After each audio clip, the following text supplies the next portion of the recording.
Hi, and welcome to the fourth week of the spiritual exercises. You're almost there. Let's begin with I want to begin with just a quick word of scripture. This is from the first letter of St. Peter, chapter 1, verses 3 to 9. Peter writes, "Blessed be the God and Father of our Lord Jesus Christ. By his great mercy, he has given us a new birth into a living hope through the resurrection of Jesus Christ from the dead, and into an inheritance that is imperishable, undefiled, and unfading. Although you have not seen him, you love him. And even though you do not see him now, you believe in him. And you rejoice with an indescribable and glorious joy, for you are receiving the outcome of your faith, the salvation of your souls." In the fourth week of the spiritual exercises, we are invited to contemplate the resurrection of Jesus. We've just accompanied him in the third week through his pain and his suffering. We watched as he was murdered. And now we are invited to rejoice with him in his victory over death. And when it comes to the resurrection, I would say this: there are few dogmas in our faith tradition as Catholics that are more mysterious. And so I want to share with you a little bit, just a few reflections about what I think resurrection means. Because we have a tendency, unfortunately, in Christianity to talk about resurrection in very simplistic ways, in very pithy ways, without really understanding the power or the deeper meaning. We might be tempted to say, well, resurrection, what? That just means Jesus rose from the dead. He dies, and 3 days later he rises from the dead, and someday you and I will rise again as well. Okay, fair enough. Yes, that's all true. That's all true. But there's a little bit more to it than that, right? And just putting it in such a simple way misses the point.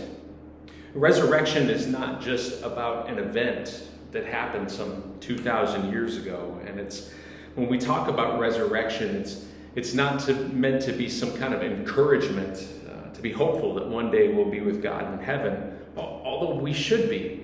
But again, my point is that there's more going on. Resurrection is not just about something that happened in the past. It's not just about something that's going to happen in the future. That resurrection is something that you and I can experience here and now. In 2016, I was living and working in San Antonio, Texas. I returned to Belize in 2017, so this was just a few years before. And one day, out of the blue, and this was a Jesuit parish that I was in, Our Lady of Guadalupe. And one day, out of the blue, I get a phone call from a guy who never told me his name, but he was former military, retired military. And he said that in the Vietnam War, he had been with Special Forces. And he didn't go into details, but all he said was that when he was in the war with Special Forces, he did some terrible, terrible things. And if you ever read any of the accounts of Special Forces and the kinds of things that happen in war, they are pretty horrible indeed. He said that these are things that no one would want to hear. He said that's why he doesn't ever talk about them with anybody. Nobody wants to know, he says. Nobody in America wants to know what actually happens in war. But he said that he did these terrible things, he said, so that America could be America. And he said that without the slightest bit of pride, more as a statement of fact. Well, now he's a grandfather, and he's watching his grandchildren grow up. And especially the young ones, he's seeing their innocence. And he said that all of a sudden, he started crying. The tears have come because of what he did. The memories are all starting to flood back. And he's not sure what to do with any of that. He wanted to know if God could save him, if God could forgive him. And in a moment like that, it's tough to know what to say. It's not enough to talk to somebody like that and say, well, don't worry, man, you were just following orders. Or to say, well, yeah, of course God forgives you. Or to say, hey, look, you know what? You did what you did under duress, so I think you're okay. None of that really makes a difference when you're talking to somebody like this, somebody who's seen and done what this man has seen and done.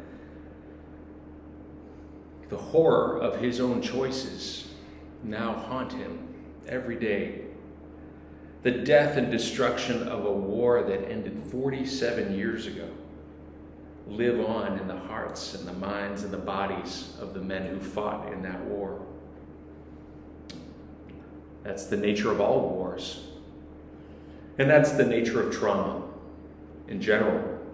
Whether it's a trauma that results from somebody else having hurt us, or a trauma that results when we've hurt ourselves through our own choices.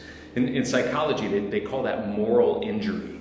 When we've done something so bad that we walk away, we limp away, that we can't seem to let it go. And contemporary neuropsychology tells us that trauma, a traumatic event, changes the brain. It changes the way your brain operates. It changes the chemistry of your brain, such that the memories of the horrible things that happened stay with us and keep repeating again and again and again with the same freshness as though they just happened. And those are memories that are not easily integrated. And although the event is over, as I said, it still feels like it just happened. And so this man is coming to me 47 years after the fact, and the memories are flooding him, and he's feeling the shame and the sorrow of what happened. And here's the question that I still sit with to this day after that phone call. How can I, as a priest, proclaim the Easter message to a man like this? What does it mean to say that Christ is risen from the dead to a man who relives death and destruction every single day? Or speaking, let's change the scenario. Speaking to a woman who had endured the trauma of sexual assault, how could I possibly look her in the eyes and say that Christ's resurrection makes all things new? How on earth could I say that? What on earth could that possibly mean to somebody who's been through that? Pithy expressions like these, like the expressions that we're going to use in church all next week, pithy expressions like these risk making a mockery of the very real pain that people, and maybe even you or me, that people carry around. And so I want to ask you again, how can we talk about the resurrection when so many people around us are inescapably haunted by death? And it's an important question, because this question brings us to the heart of what the resurrection truly means.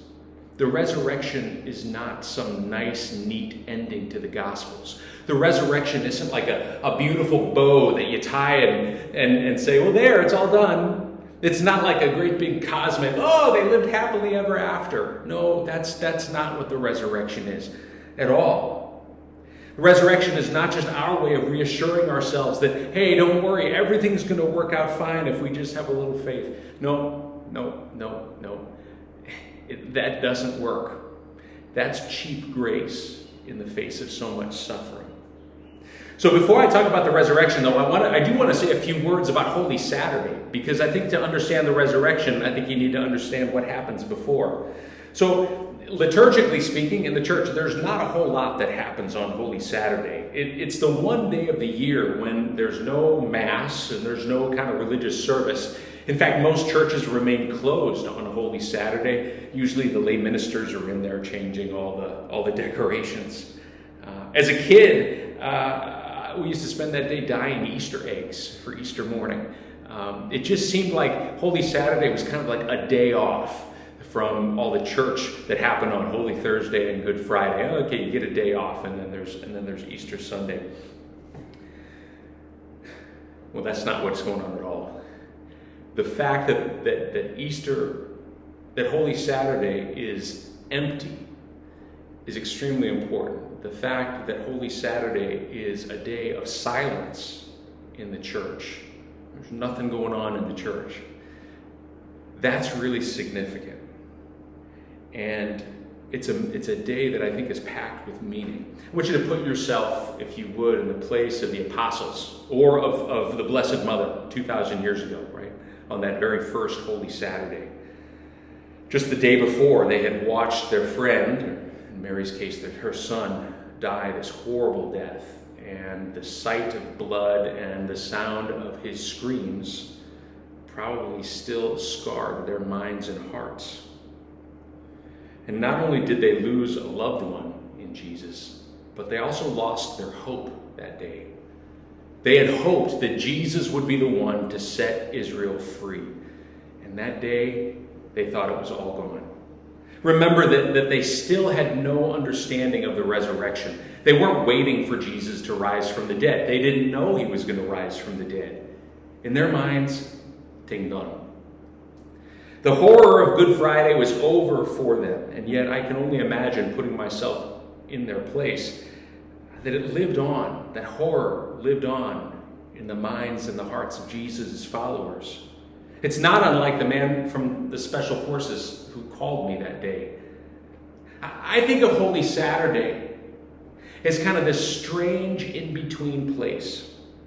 It's kind of this feast day for every human being who has ever survived trauma. The liturgical silence of Holy Saturday captures perfectly the unspeakable nature of what so many men, women, and children have endured. That soldier that I spoke about, whenever somebody says, "Thank you for your service," and nothing else, he thinks to himself, "You don't understand." The victim of sexual assault, who goes to the police or goes to her family and is not believed, her story's not believed, maybe who gets labeled as a whore. Holy Saturday is a day for them. It's a day for them.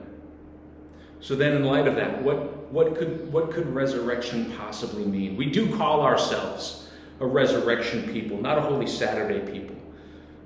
So why is that? How could that possibly be? Is that just wishful thinking or naive optimism? Now, I'm speaking to you about the resurrection in the most graphic terms that I can, because you can't have Easter without Good Friday and Holy Saturday. It just doesn't work. You can't have resurrection without some kind of death. You can't experience the joy of the resurrection, which is the grace of the fourth week, without having experienced the tears of the third week, that sense of loss and tragedy.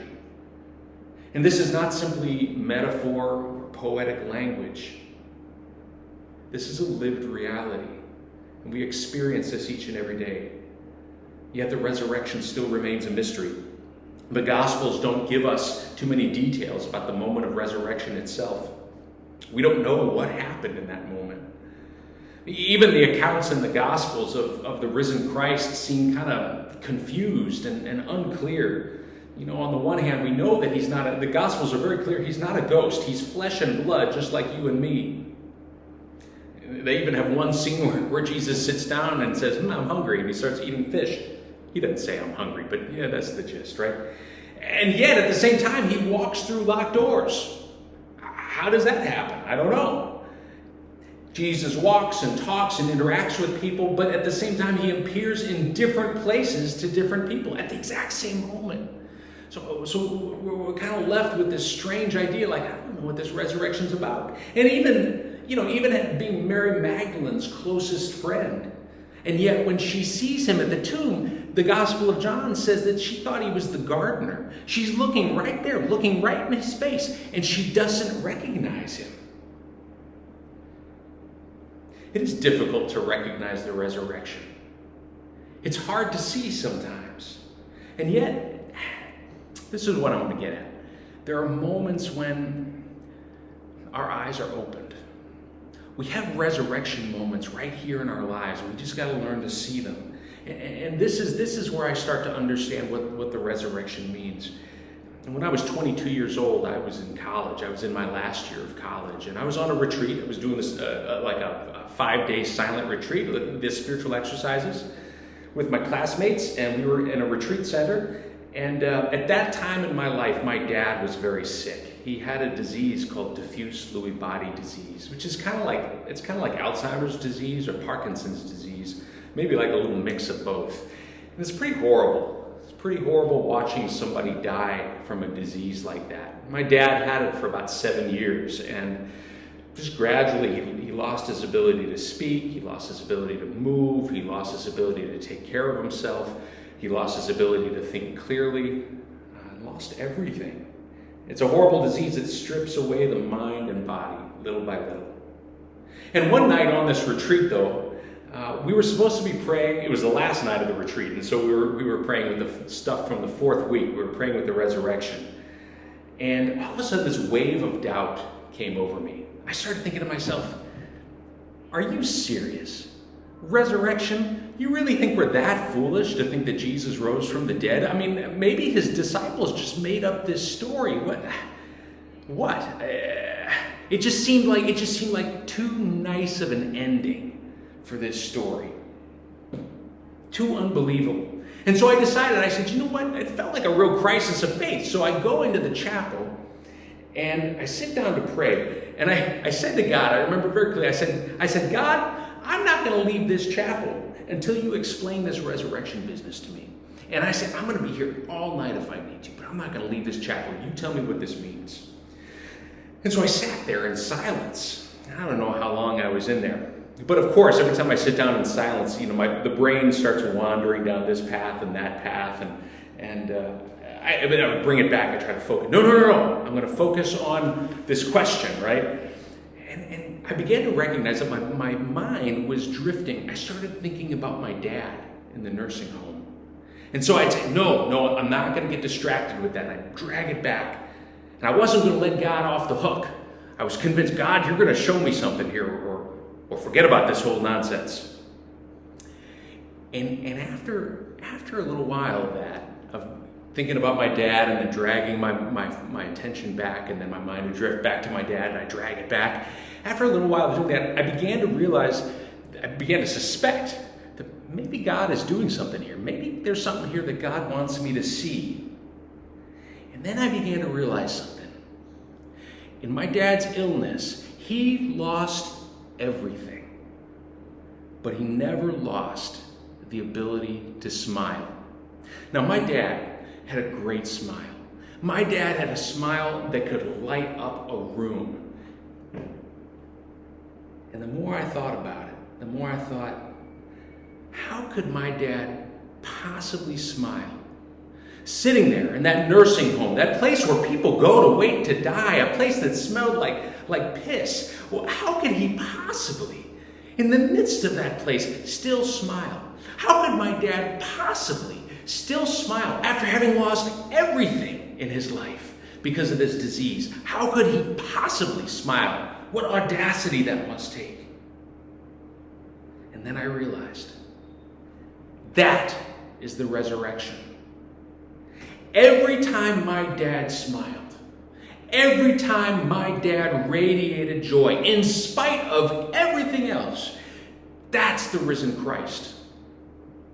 His disease took everything away from him, but it could not strip him of his joy. The disease would eventually take his life, but it would never, ever crush his spirit. And every time my dad smiled, it was as if he, or maybe Christ himself, was flipping off death, flipping off disease, flipping off sin, saying, you will not have the final word. That's the resurrection. Death will not have the final word. Sin will not have the final word. The fullness of the resurrection will come in the next life. But we can catch glimpses of it here and now. And sometimes in our struggles and sufferings, God seems hidden. God seems hidden. And yet whenever we experience joy, in spite of everything, that's the resurrection. In fact, that might be the best definition of resurrection I've ever read. Joy in spite of everything. Ignatius says that in the third week, when Jesus is going to his death, as we're contemplating that Christ's divinity seems hidden. But in the fourth week, we begin to see it. And the same is true in our own lives. Sometimes in our own struggles and our own sufferings, God seems hidden. But there are these moments where we really do glimpse joy in unmistakable ways in spite of everything else. Now, the contemplations that we do in the fourth week are pretty short, but they're no less important. Ignatius invites us to spend some time in prayer with the different appearance narratives from the Gospels, so the different times that the risen Jesus appeared to his followers. But interestingly, this is something that Ignatius does that I really like. He invites us to begin our contemplation of the fourth week not with a scene from the Bible, but he invites us to use our imagination to picture Jesus going to visit his mother. Isn't that beautiful, right? Isn't that beautiful? How could he not visit his mother, right? And that's not just mere piety. Ignatius was deeply aware of the humanity of Jesus, and he knew that to rise from the dead and not to go visit his mother, he'd get a good lashing. No, I'm kidding. But he knew that the love there for his mother was so real. How could he not want to go visit her? And it's just a beautiful, beautiful moment.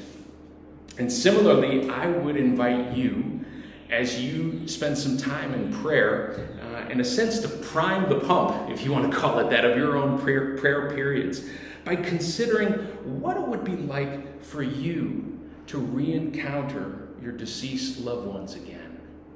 What would that be like? After my dad died, I had, for months afterwards, I'd have these really vivid dreams about him, of seeing him again. And the dreams were so real.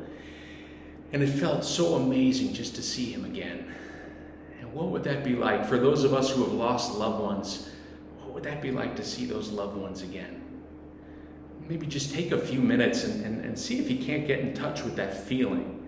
And then use that feeling to lead you into your contemplation of Jesus and Mary, or Jesus appearing to his friends. And let me make one more point about praying the resurrection in the fourth week, and then I'll turn it off here. The first time I did the full spiritual exercises, I thought the fourth week would be the climax of the full retreat. I thought there'd be fireworks and everything's going to make sense after this, and it would just be this wonderful, beautiful ending to a very powerful retreat. But it wasn't. It was a little bit anticlimactic. Like it didn't feel like anything was going on in my prayer. And I think that's okay. You know, when Jesus rose from the dead 2,000 years ago, maybe there was a big explosion when the rock was rolled away from the tomb. I don't know. We don't know. Maybe that happened that way 2,000 years ago. But I think for most of us, the experience of resurrection is far more subtle and more gradual. So as you take the time to pray, just watch your expectations, but again, be there with him. Ask for that grace to experience the joy. And know that the fourth week of the exercises doesn't end at the end of this retreat. That the graces of the fourth week are going to keep manifesting. They're going to keep blossoming in your life for days and weeks, months, and hopefully years to come. Pray well.